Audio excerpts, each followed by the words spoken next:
Mushu voice, I live. Ah, there you are, country girl. Perfect timing. Let's do chapter 8.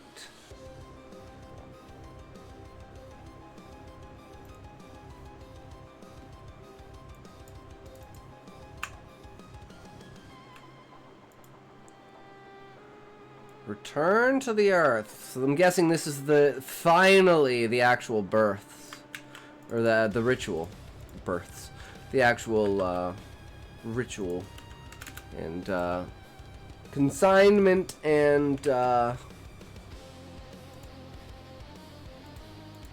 succession announcement. Who is the inheritor? Who brings with it the life? But we're gonna have ads in a minute, so we're just gonna chill for a sec. I'm gonna try and eat one of these bars. And it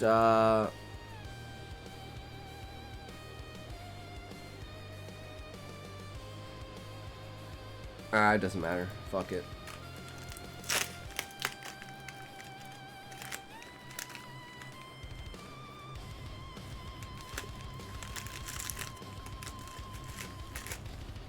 Well, that didn't work.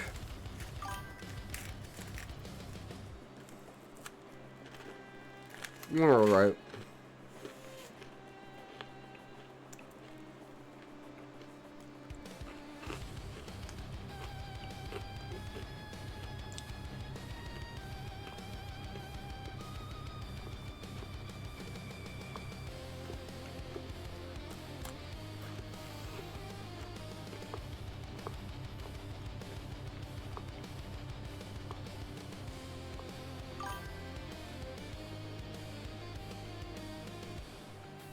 Succession is next chapter with the soul release ceremony.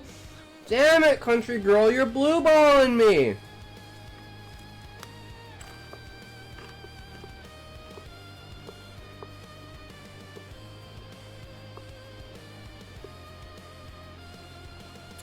Alright guys, since ads are on, I'm gonna play my own ad. Oats and honey Valley Nature Bars. Get them now! Greatest thing you'll ever eat. Tired and on the go? Grab yourself some granola.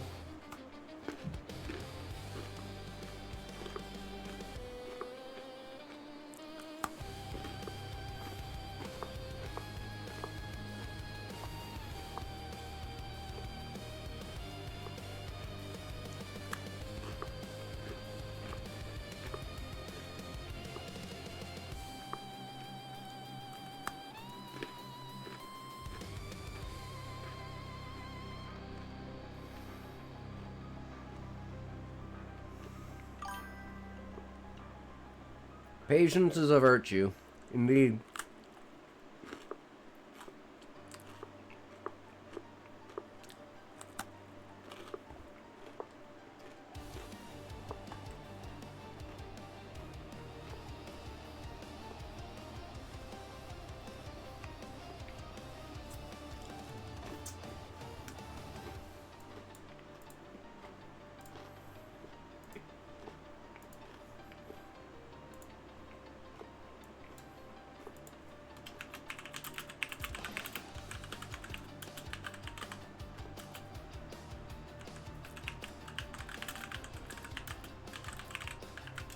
At what point does patience become sloth?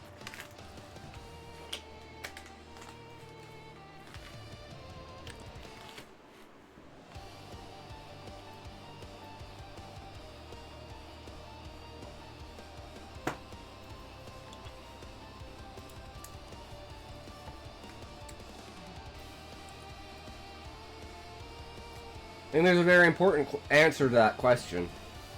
Very important answer.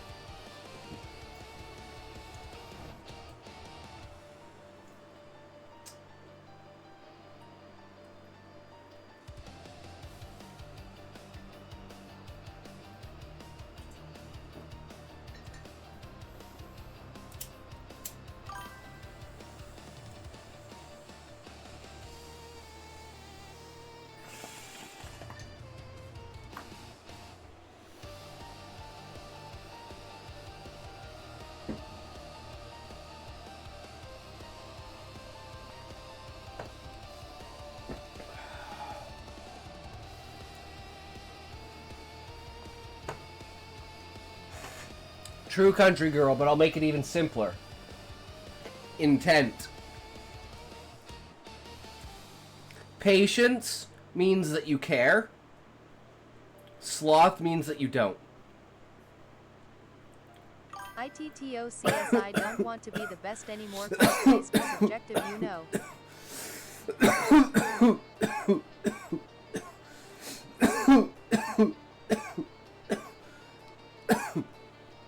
We all consider Tolkien the best, but of stories to read, his stories are the most boring. Objectively.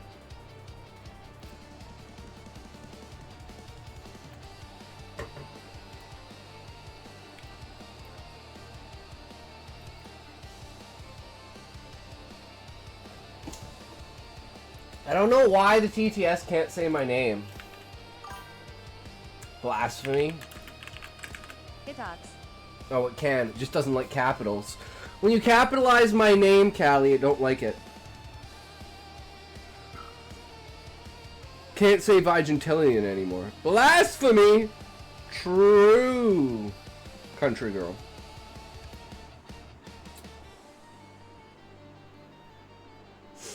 Intoxication. I know, it's so easy to say, right? It's just Fuck so you, hard to robot, read. I'll scream ITTOCS as much as I want.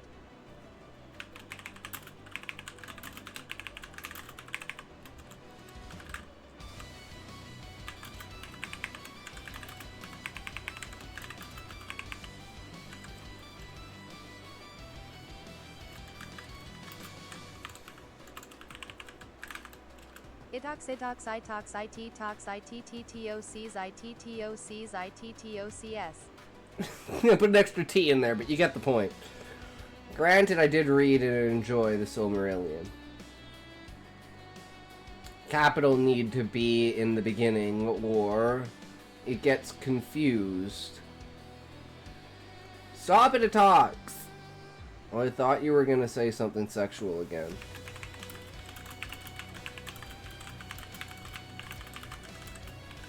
In my pants, UBM or will now.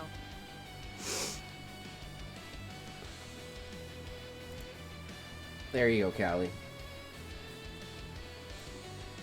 Does that satisfy? Right, chapter 8. This is Country Girl's story. As sundown approached, Ellie and Cord made their way from Hollow Point to the edge of the town of Palem. Ellie had been right in the notion of avoiding the family on the way to the ceremony. To her surprise, Aaron had taken it upon himself to keep Elam in line, while her father and aunt were in high spirits, full of anticipation. Seems a little odd, don't you guys think? I've questioned this since the beginning, Country Girl. They don't seem to give two fucks that Kay is dead. In fact, they seem to be happy that she's fucking gone.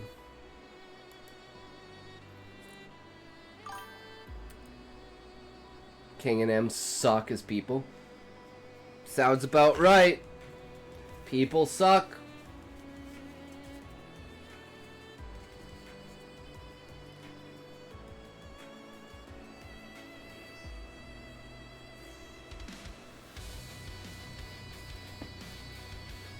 And why not? The death of the mother, with whom neither one had been on common ground in any age, was going to give them ease of any guilt they must feel. In other words, they were about to achieve their goal. One of them would become the next head of the Palem Coven. Of course, they both assumed Ronan to be first in line. He'd been practically strutting around the house these past few days. Wait, who's Ronan? Is that an old name for Kingsley?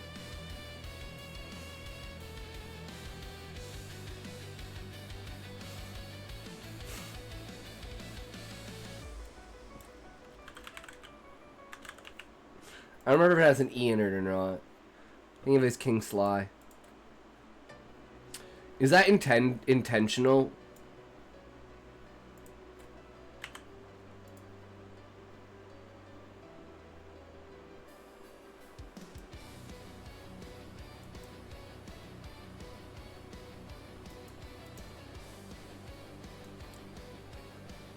been practically strutting around the house these past few days, taking in...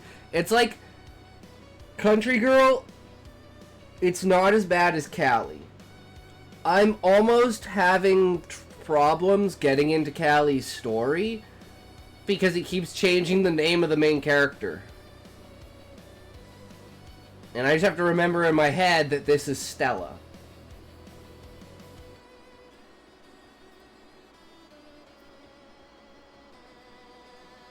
But I still, Callie, I'm still pissed you changed her name. Her name should be fucking Stella. Sorry, bro. Because it's like stellar, like light. She's like the light, like... I don't know, man. I think Stella's better. That's just my opinion, though. Remember, don't listen to me. I'm retarded and I have terrible taste. You ask 100 people, 98 of them would say Despina's a better name because it's unique. And it's like Destiny. But I was attached to Stella. And changing the name has an impact on that. Just saying. But that's my bias, right? He'd been practically strutting around the house these past few days, taking in the measure of what a brief formality would make be his. After a brief formality would be his. By silent agreement, if Emmeline were chosen, she would become the woman of Hollow Point, returning to the ranch with her husband and children and allowing her brother to manage the witch business as he pleased. No, Ellie didn't want to ride with them to the funeral, hearing them make plans before everything was settled. Not that she hadn't received an earful from both elders as she and Cord were saddling Dag and his dark dappled gray gelding, Storm. How can you think of showing up at the ceremony on horseback? You won't be fit to be seen, Aunt Emmeline had scolded her as she pulled...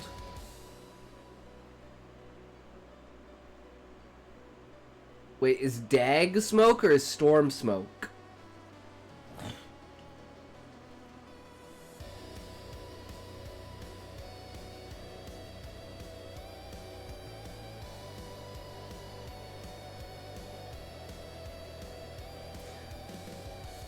Which is this one, right? Oh, okay, so Dag is smoke.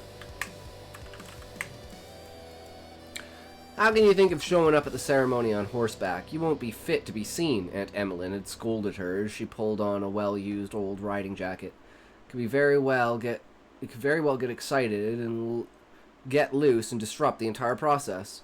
Which is why I'm just riding her to town. She had to focus to keep her tone level, but since her aunt's back was turned, Ellie couldn't help rolling her eyes. We'll be walking from there. Don't worry there, Mrs. Monroe, Cord called over, jumping up in his own saddle. I'll be sure she shows up timely and tidy. Not to mention nobody else in this territory gets as offended by a little dirt as you do, Ellie muttered under her breath. Gran wanted our family all proper and formal, she would have moved us all out to Palem 40 years ago. After leaving their horses at the public barn on the edge of town, they took the westward path that, after a little less than 3 miles, came to a fork, left to the graveyard, and right winding down to the foot of the falls. Ellie blessed the memory of Gran for her forethought in giving her such a brother that for her, he put up with the trials of the Karras family. As the sun dipped lower into the horizon, the world changed around them, all the colors of the wood and hill country becoming darker and tinting richer. She was so proud of you, you know. Cord was the first to break the silence, and she missed you when you left. When I left, Ellie repeated, glancing up at the sky, wishing for composure. That's a gentle way of saying she told me to go. You can kill me, but I'm already dead inside. Whoa. True, Callie. Absolutely fucking true.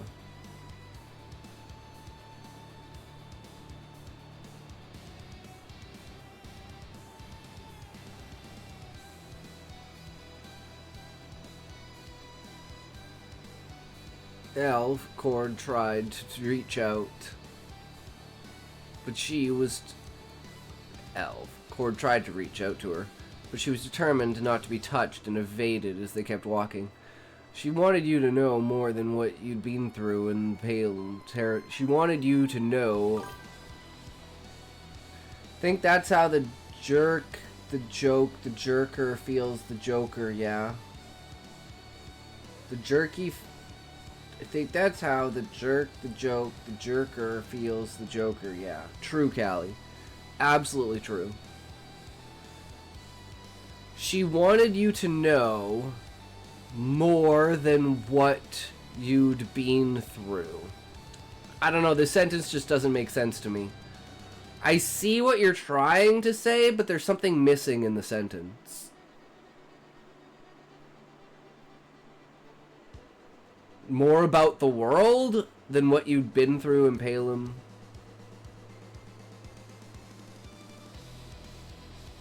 I don't know. It feels like there's something that's missing from this sentence. Yeah, that's what I figured. More of the world.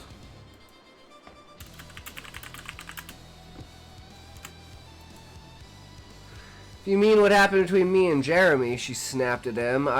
I've been well over that for a long time. Yeah, I know. There was a remorse in Cord's voice she didn't know how to place. Maybe that's the biggest problem. What are you talking? Marshal Adama cut off Ellie's question when they met at the fork in the path. Evening, you two.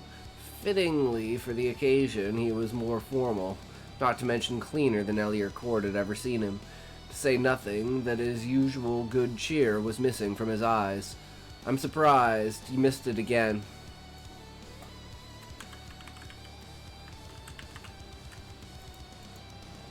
Should do like Control Find Rowan. Or Ronan.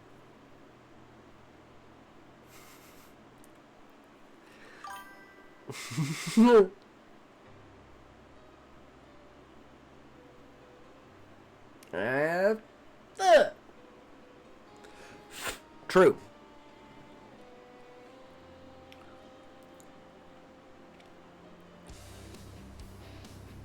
Surprise, Kingsley and M let you out of their sights this close to the release.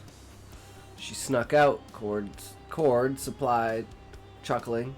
I followed her since that would land me alone in a sea of Karis's.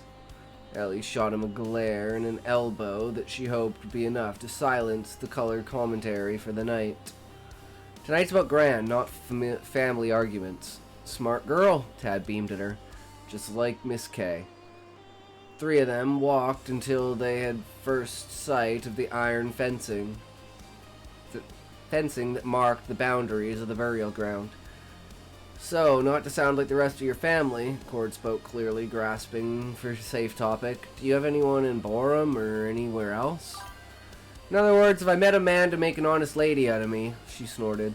Ellie knew Cord knew full well she hadn't. Back? Welcome back. I don't know about having Ellie, or like knew twice, right? Ellie knew Cord knew full well.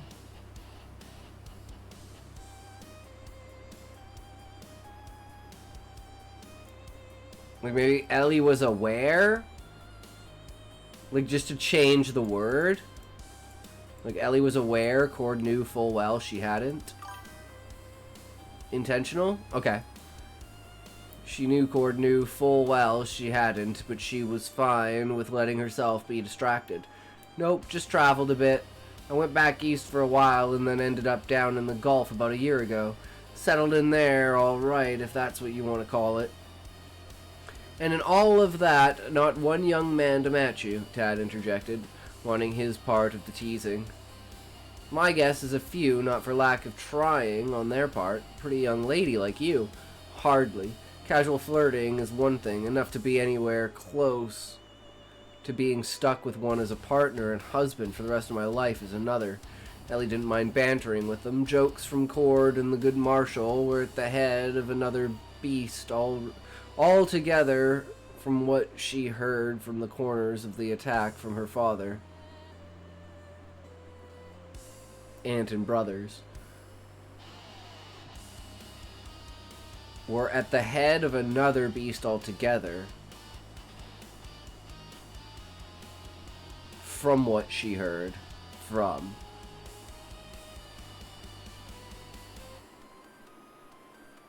Again, I'm not sure about the from. But if that's a stylistic choice, that's yours. But it's like, I guess you get it across, right? I'm like, could it be 2 sentences? Just to sheer it up a bit? I don't know.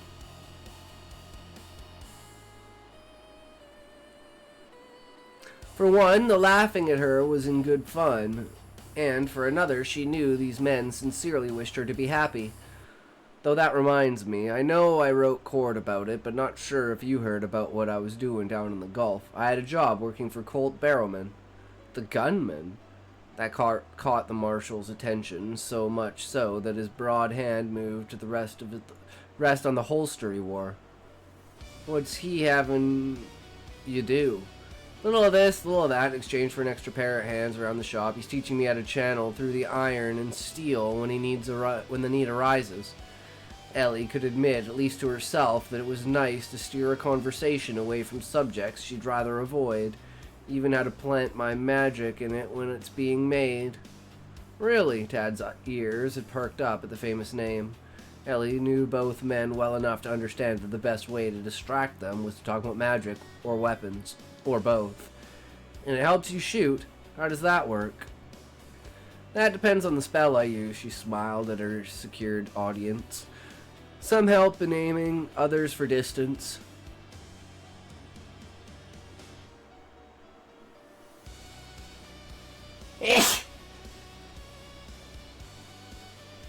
Jesus.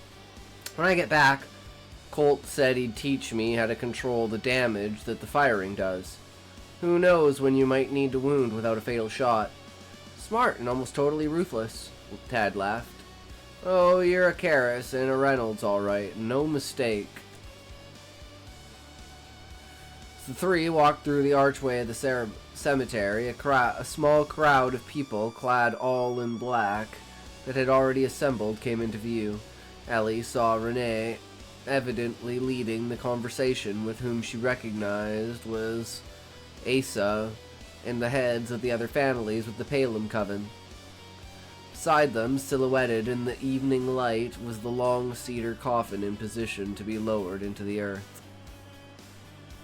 His wife, Lori, flanked Jet Clemens and their 3 sons, Merle and Nadine Crowley, with only their oldest daughter to represent themselves, much like the Kinney, Ives, Montgomery, and Edwards families were, most likely because of the old connections. Reynolds' family was more wildly represented. She first saw her Uncle Wes and cousins Aubrey and Ethan before noticing her granddad Reynolds, locked in discussion with a man whose only sign of passing years was thinning greased back hair and shadows of mustache and beard. Charles Oslo must have sensed her watching them. He met her gaze with a respectful nod of his head. Polite, but not enough to balance the curl of his lip at seeing her for the first time since ending her engagement to his son. Lot of name drops there. If the characters aren't actually important, there's no real reason to name them. Because when you give a name of a character, it makes the reader think that they need to pay attention to it. So, unless all of those characters are, like, important, I would kind of skim over, like, less names. But that's just me. You know, I'd say, oh, there's cousins, and then this family with these people, right? Because I'm never going to remember all of those names. And if none of them ever come up again, like if the character only is in this scene, like to do with the funeral and like her family and stuff like that, and the ritual or the whatever,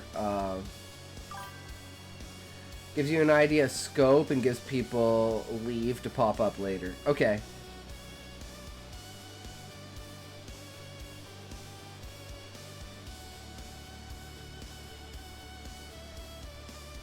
Because in presentation, extremes are a very important thing to capitalize on. So what I would say is the amount of names that you dropped is like, it's a lot, but it's within reason. So one thing you could do is like absolutely exaggerate it and name like just like list like after this, it's just kind of like the character rolls their eyes and just lists off all the people they see, like cousin this, cousin that, aunt that, their kids, and it's just like this long list of names to kind of give it that feel of like these names are not being presented as remember these names are being presented as look how many people there are. Does that make sense? Because as the reader, I'm thinking, oh no, that's so many names I'm going to have to take care of. But when you see a list or a name, shit like that, you're like, well, obviously this isn't an intent for you to get to know these characters. But if it's like what, 6 characters, 7 characters?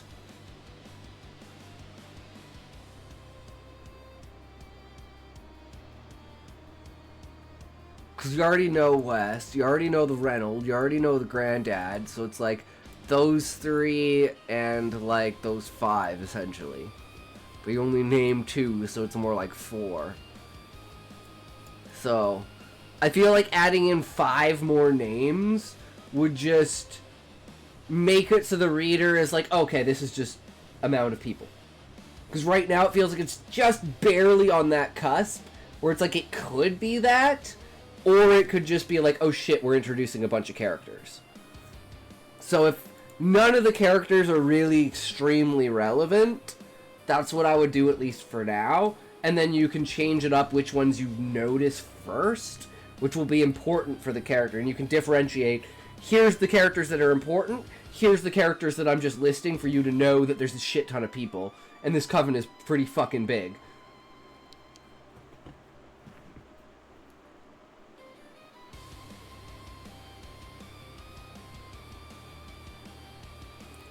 Though Ellie knew they would have to be there, if only for the sake of propriety, spirit sank, and possibly even lower, when her eyes shifted to Marcus Oslo. Hanging on his father's every word, she had no doubt the hopefully brief encounters with them while she was back in town would be as unpleasant as the last ones between them had been when she had broken free of the plan their fathers had formed. Funny how all life feeds into death, and death, in its turn, changes lives. Ellie turned to a corner of the graveyard where she had stood as a young girl at another chilly sunset. Cord? She turned to him, a wave of quiet anxiety wafting over her.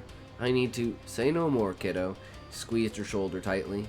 You take all the time you need with them. I'll grab you before Asa starts. Thanks. Ellie drove away from the crowd toward a familiar headstone with 2 names carved on it. Cassandra J. Reynolds Karras, 1783-1816. Anthony Leonard Karras, 1816. Is that supposed to not have a birthday?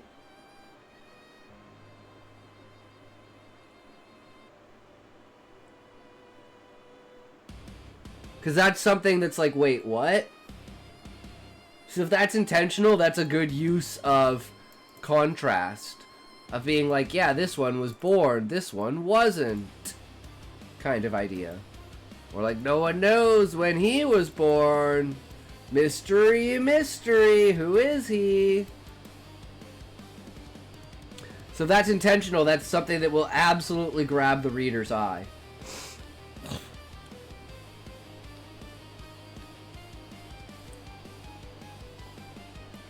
The simple piece of granite before her had marked the resting place of her mother and would-be little brother since she was 5 years old. Ellie had been told too many times that losing a mother was a grief that a person carried forever, young girls particularly.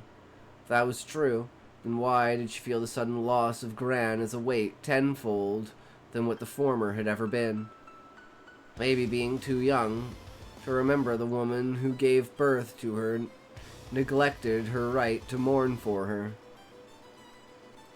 "Evening, my little brother," Ellie said, brushing her fingertips over the smooth black lettering of the memorial. She'd only visited a handful of times over the years, and always at Gran's encouragement. Though she had tried to bring as many early memories to the surface as she could, clearest vision was always names carved in this very stone. "Wonder if you'll be there to meet Gran when she gets through the valley." "I'm sure she will be," a low, gruff voice spoke over her left shoulder. Ellie turned to see the fading golden light of the sun resting on the sharp, gaunt face of her Uncle Wes. "Your Gran loved her as another daughter. The only thing that kept the blood feud from starting after my baby sister was determined to marry a Karis.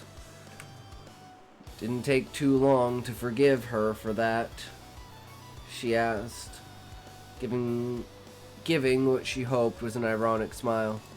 "Did it, Uncle Wes?" "Your ma probably by the time Ellen was born."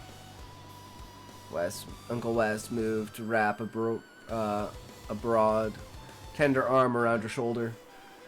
To her great relief, he acted.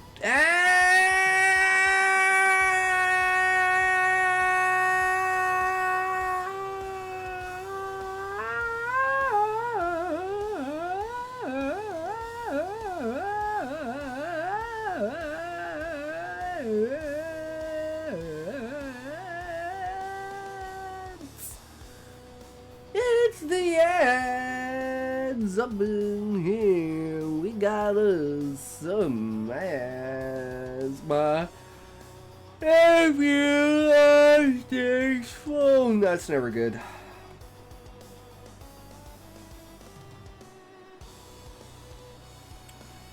That is never good.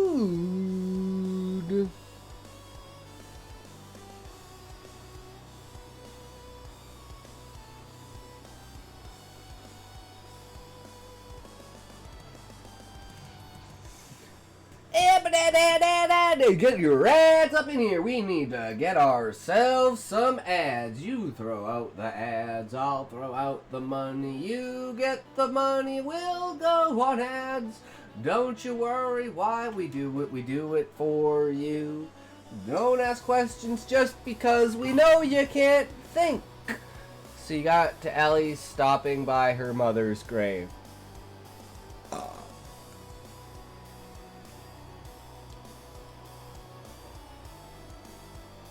I'm guessing then you missed all that feedback that I gave.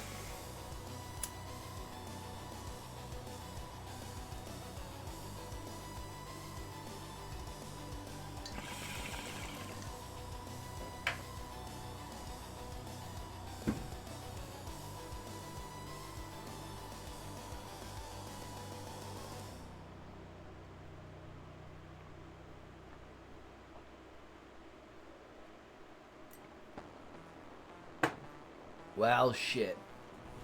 Do I remember what I was saying? Do I remember?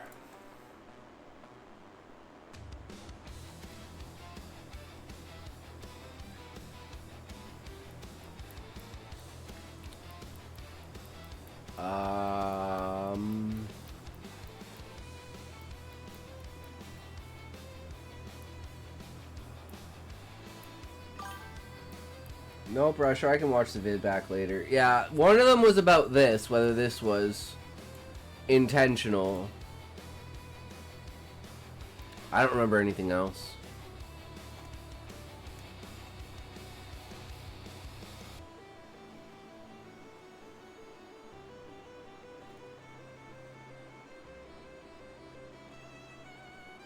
The fact there's no birth year for her dad. So there's a birth year for her mom, but no birth year for her dad. So it's something that you would pay attention to because you're like, well, why is there no birth year for the dad? Is there something special about the dad?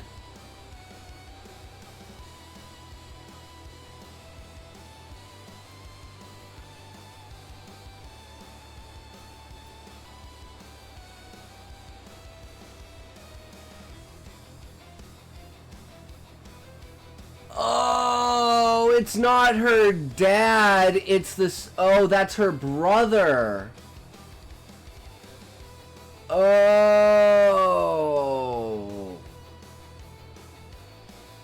I thought it was like both of her parents died in an accident or something, so it was like.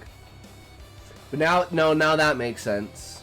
Yo, Queen, what's up? Welcome, welcome. Now it makes sense, because she says her would-be 5-year-old brother, as in 5 years have passed since her mom died. Okay, so the baby was stillborn and her mother died in childbirth. Okay, I completely missed that. But that makes a lot more sense now. But how's your day going today, Queen? We are reading Country Girl's story, Chapter 8.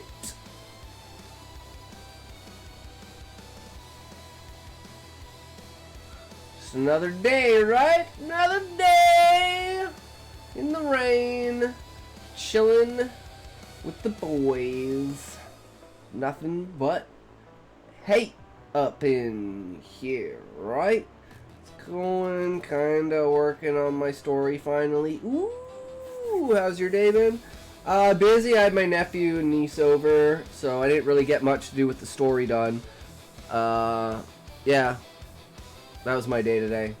And then we just been reading. It's been fantastic. Always a good time.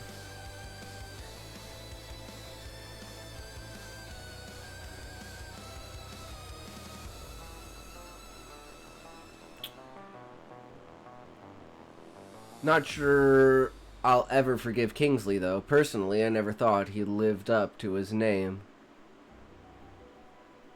Well, I don't know. I think he does. Kings are known to be pretty tyrannical, right? They're tyrannical douchebags. Generally. When you have all the power, who the fuck's gonna stop you, right? It's like, well, shit, what am I gonna do?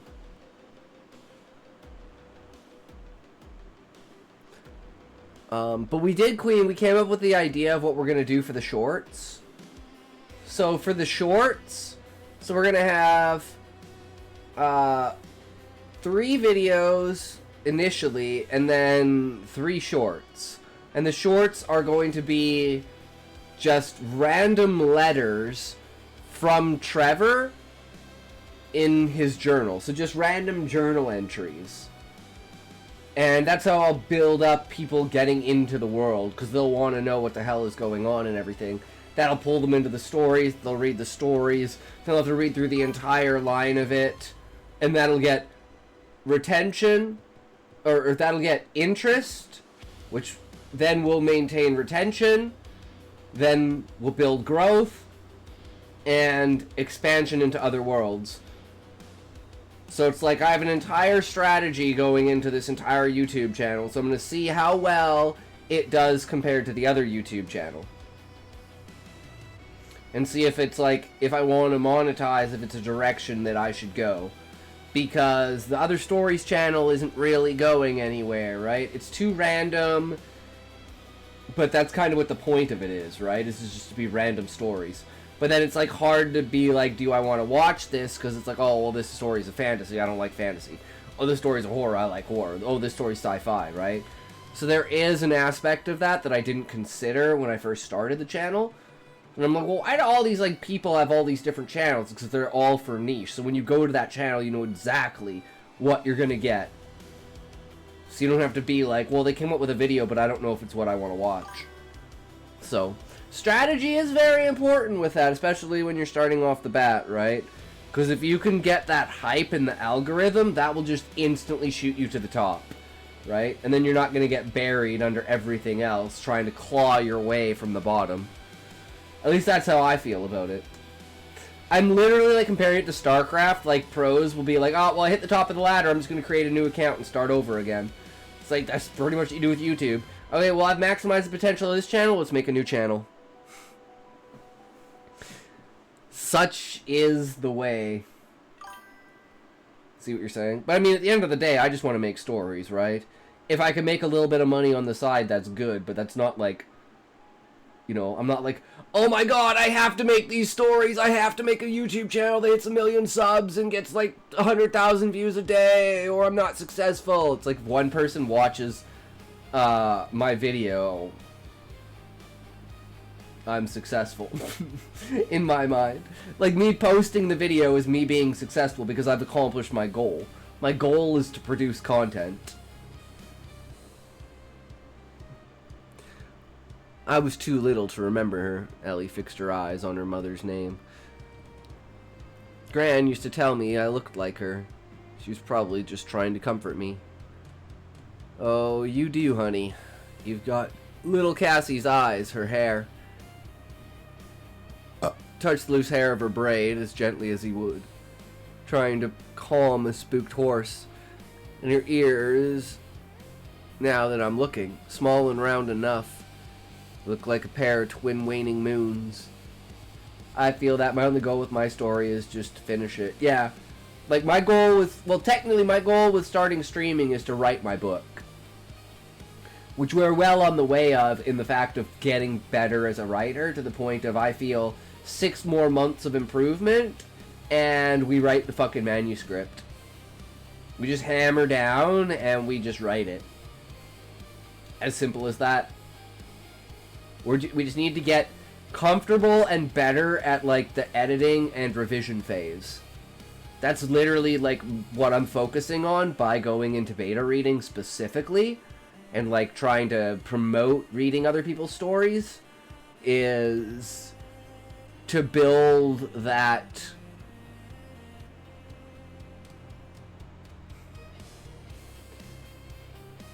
like what's the word, repository of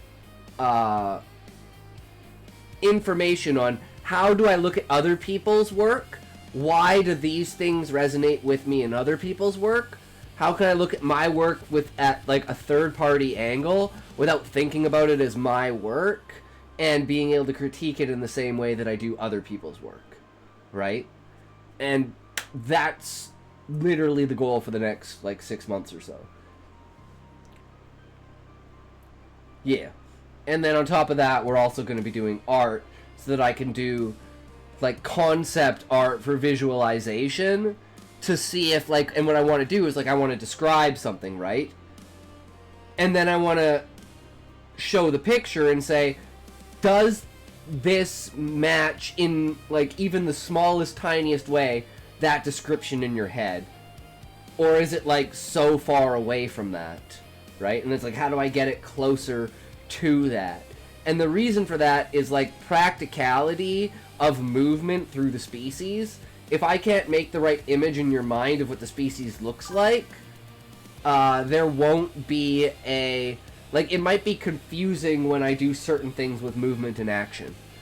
So having you have an idea of what the characters actually look like, and if I can imbue that, like I get 10 people together and I'm like, okay, here's a description of it, what do you get in your head, here's a picture of it, is that close? And they're like, yeah, you know, it's not the same, but it's like, yeah, I see that. I like to see my visuals that I'm describing. In my head I do, because I think of it like, imagine, like I imagine it in parts, right? So there's like, the females have the antenna for the insectoids, for instance, right? So it's like braided, dreaded antenna, like hundreds if not thousands, like tiny hairs almost, bound together over like the top of their head, and that's how they communicate with their larvae and stuff like that. And that's how, like, you know, before they get to the cocoon stage, they're like telepathic, basically. Why I use AI for concept art helps me visualize what I want. Yeah, but the AI just, this is all I can get from it. Like, it did a pretty good job with, like, this. With, like, the female avians. Like, that's pretty damn close. Not so much with the male avians, because they're supposed to have, beards. Like this. That, like, they basically, their manes come down like imagine like a griffin mane, and then they, like, braid it in different ways. But it had no idea what to do with the insectoids. I was like, Centaurify, a fly, and a ladybug. This is probably the closest?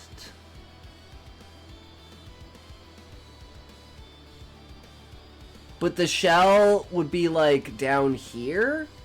And, like, connected at the back, right? So, like, if you move... Like, this is as close as you're gonna get. If you move the shell down there, you put 2 legs here, 2 legs there. It's a centaurification of a ladybug. Yeah, AI sucks at creating original stuff. Yeah. Yeah. Like...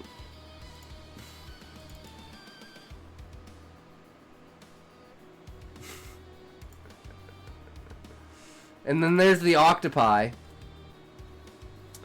But it's supposed to be have, like, their legs braided together.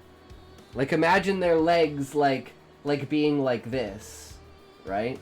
So they have, like, all three legs like that, and they have, like, one arm out like this, and then their other side is 3 legs with 1 arm out. So it turns their 8 limbs into 2 legs and 2 arms.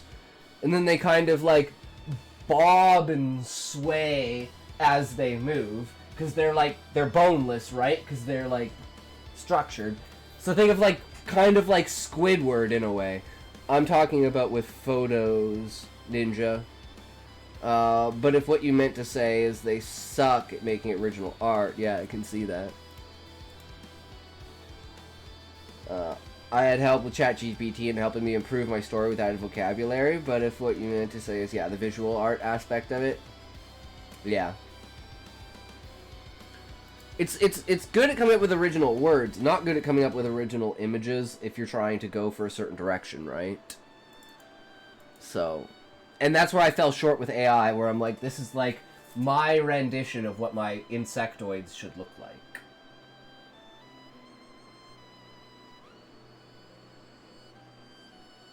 And then it's like, that's the antenna, right? They got like the fly head with like the sucker, and then they've got like the shell that opens up with their wings, and then, you know, the 3 insectoid parts of their body. I'm nothing against AI except that it's stupid sometimes. Yeah. And what's great about that, Queen, is so are people. And that's what I love so much about AI, is it's like, it's as reliable as people are, which is absolutely unfucking reliable. So it's like people think that humans are reliable as much as they think AI is reliable. AI images are also perfectly symmetrical, which doesn't look real at all. Yeah, that's it hits the uncanny valley, Sean. Very true.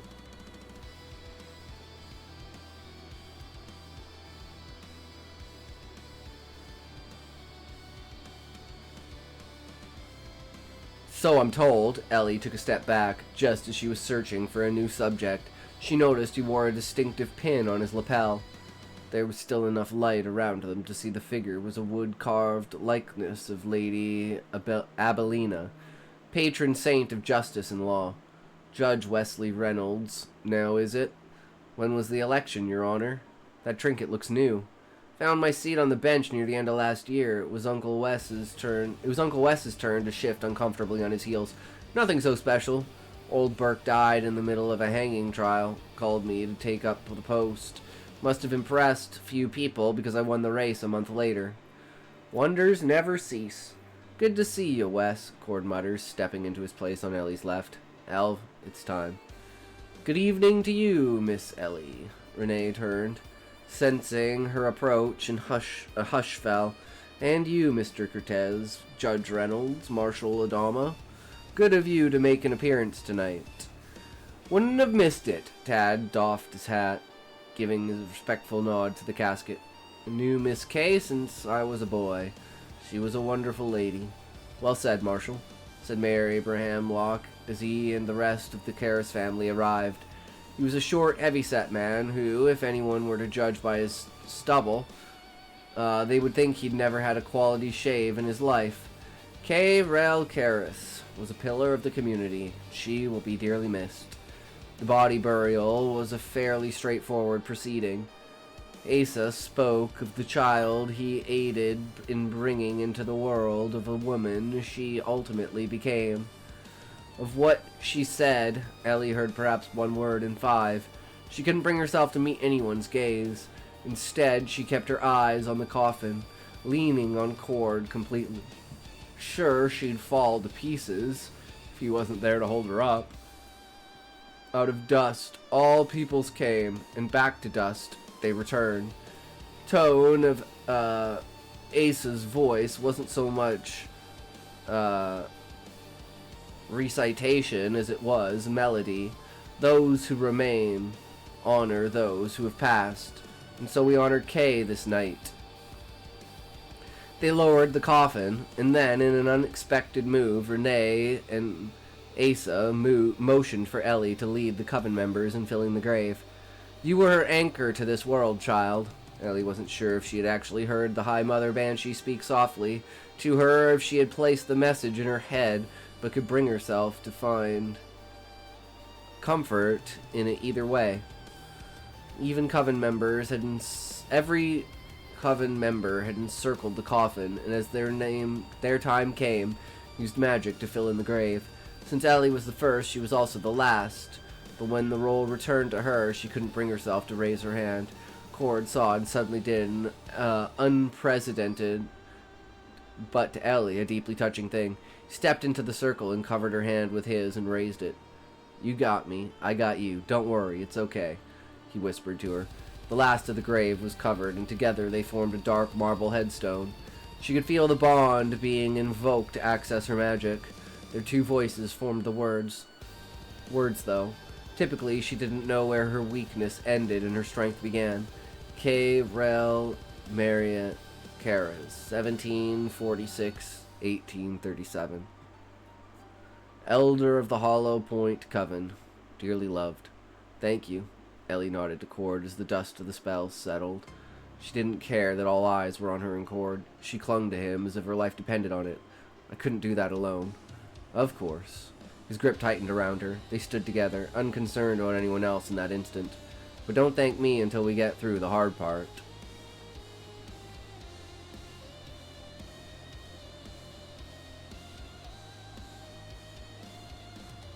Again, I'm just gonna bring it up, so I'm just gonna say maybe you should just, like, absolutely throw it out there and make sure that it's clear to the reader that this is a platonic relationship and this is just, like, familial love.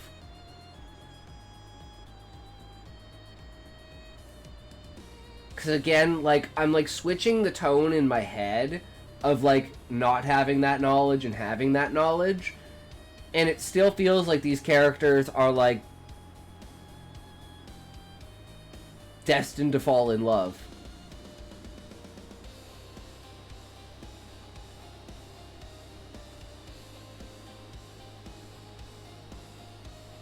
And I don't know how to change that. Yeah, I know. But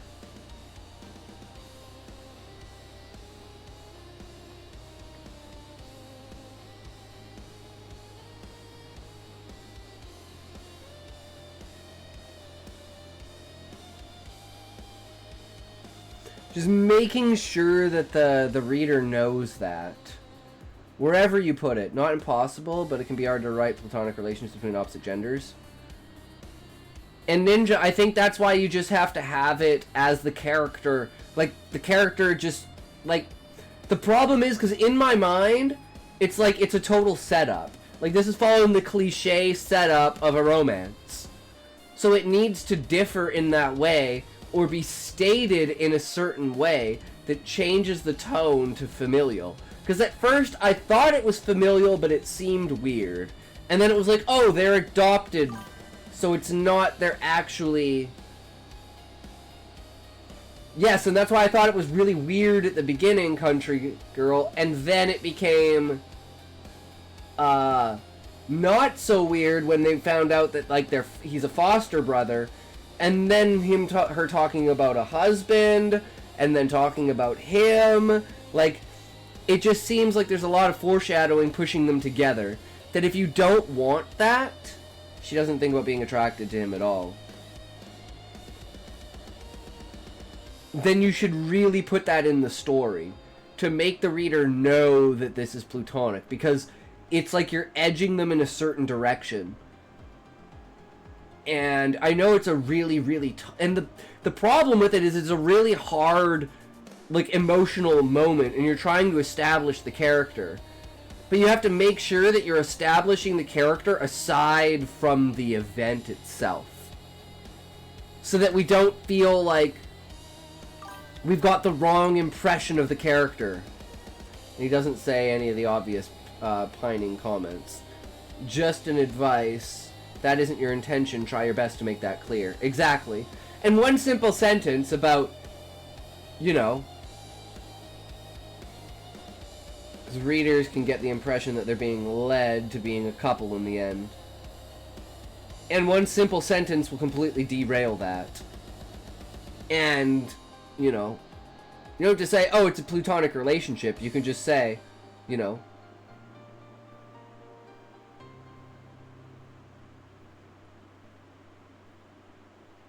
okay, I know. I know exactly what you need to do, Country Girl.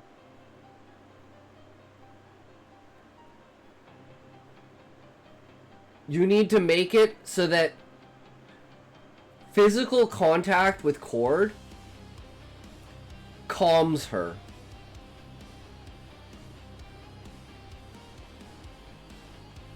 I think that's the ultimate way to do it.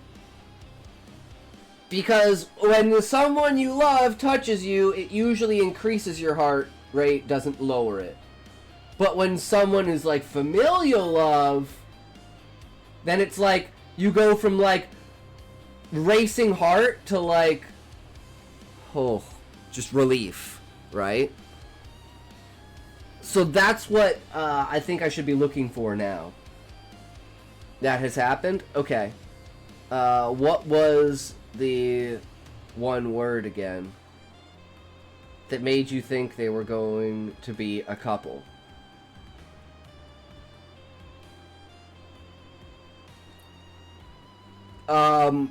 Cord sending her the dream. It feels like Cord broke all of the rules in order to give her that information. And when, like, because even though it's not established in the story, but it's like entering someone's dream is an extremely, like, intimate thing. And then it's like what the way they greeted each other with everything when they first met, even though they called each other brother. It just seemed more... As an older brother, it seemed more...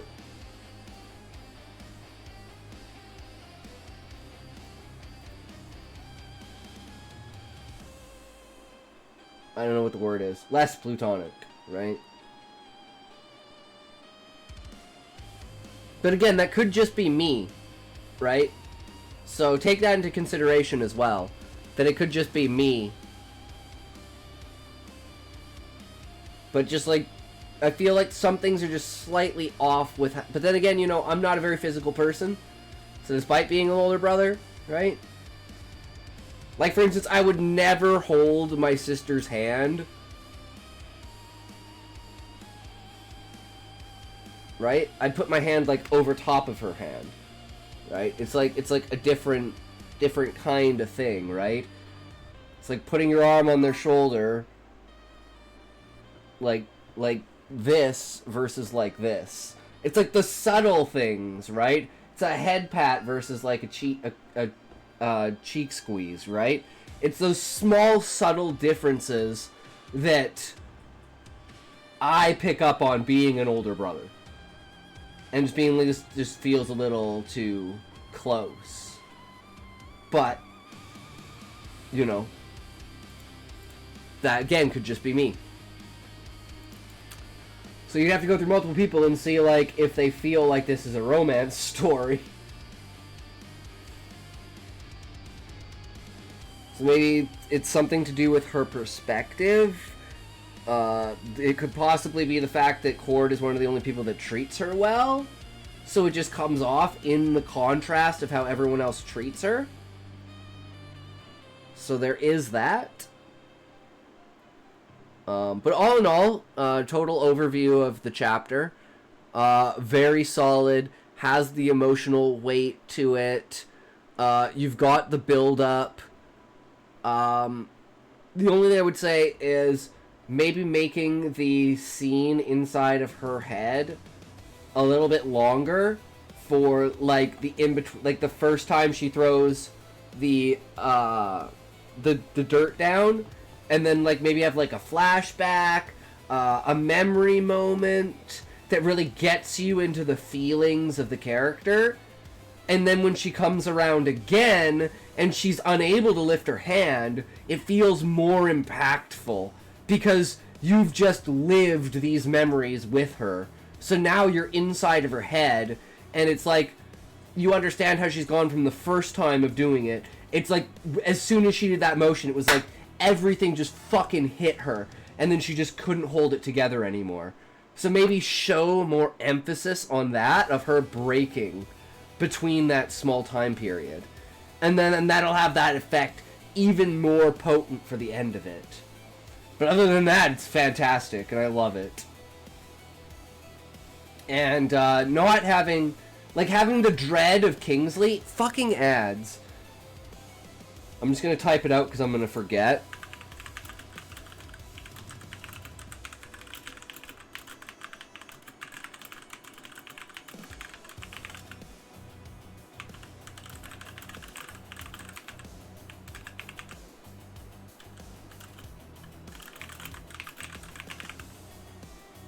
Callie, what's up? The relationship is the most important one in this book. Yeah. Can definitely feel that, Country.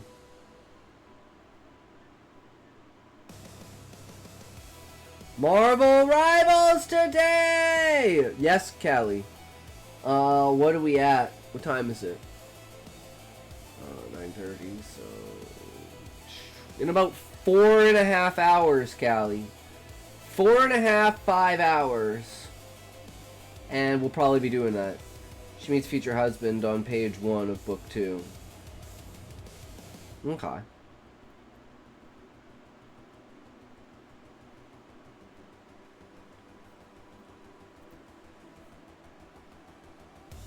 Are you playing Rivals right now, Callie? Or are you playing No Man's Sky right now? Or are you not playing either of them? What up, gang? Yo, D-Not! What up? Perfect timing, my dude. So, D-Not, you ready for your story then?